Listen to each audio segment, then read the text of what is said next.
Welcome to The Explainer. Today, we're diving into a philosophical revolution that, believe it or not, still shapes our world in some pretty profound ways, from how we do science to how we even think about ourselves.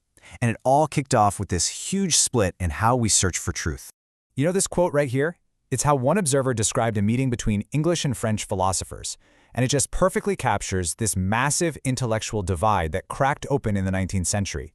They weren't just speaking different languages literally, they were speaking different philosophical languages. They were on completely different wavelengths. So, let's talk about this two ships in the night moment. What's that all about?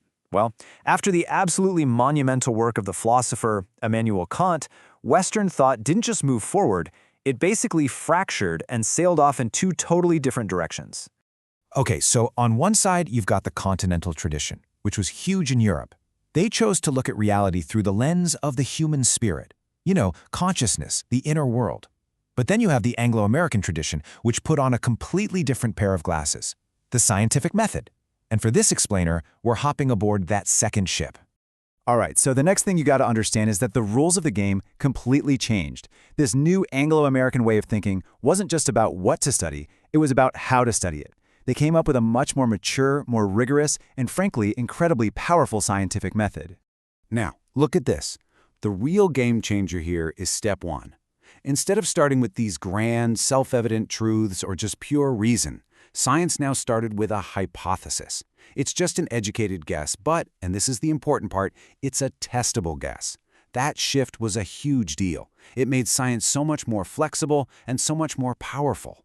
So, once they had this powerful new tool in their hands, this new method, what did they do with it? Well, they got ambitious, really ambitious. The second defining feature of this whole movement was the goal to take this scientific approach and create a science of, well, a science of everything. Nothing was off the table. And that ambition, it has a name, scientism. The core belief is pretty simple, but it's also incredibly radical. It's the idea that if you can't measure it, test it, or verify it using the scientific method, then it's not real, reliable knowledge. It's just speculation, or maybe even nonsense. The thinker Auguste Comte came up with a brilliant way to think about this. He basically said that whole societies grow up just like people do. They start in a childhood stage of theology, explaining the world with gods. Then they go through a sort of metaphysical adolescence, using abstract ideas. And finally, they reach adulthood, the scientific stage, which he called positivism, where you only deal with what you can prove. And here's the bottom line. This thinking gave birth to the social sciences as we know them today. The dream was to study human beings, our minds, our societies, our politics, even our morals, with the same cold, hard objectivity that physics uses to study planets. Okay, but here's where things get really, really weird. When you apply this super strict scientific lens to absolutely everything, you end up with a consequence that's, well, it's pretty shocking. It completely messes with our whole idea of reality itself. It's this idea called phenomenalism, and it basically says, look, if science can only study what we can observe and test, then all it can ever really tell us about are appearances, the phenomena. That ultimate capital R reality behind the appearances, the thing in itself, it's completely unknowable. And for a hardcore empiricist, it's not even worth talking about. And this is where the philosopher John Stuart Mill comes in.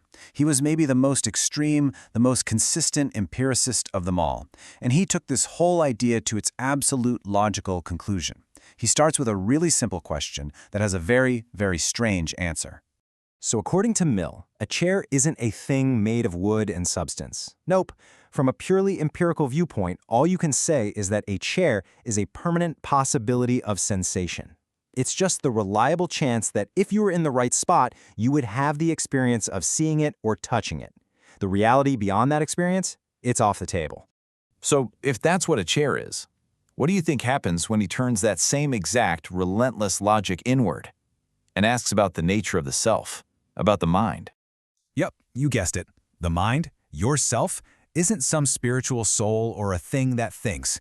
It's just a permanent possibility of having thoughts and feelings and memories. Your entire self dissolves from a solid thing into just a continuous stream of potential experiences. Pretty wild, right? I know. This all might sound super abstract, right? Just a bunch of philosophical head-scratching. But here's the thing.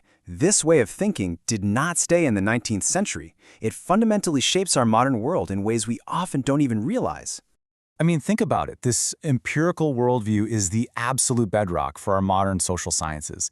It informs dominant ethical systems like utilitarianism, which is all about calculating morality based on observable outcomes. And it fuels these huge debates we have in our justice system. Should punishment be about retribution or about rehabilitation, the scientifically measurable reform of behavior? In so many ways, whether we know it or not, we're all heirs of John Stuart Mill. And that brings us right back to where we started, to that big lingering question.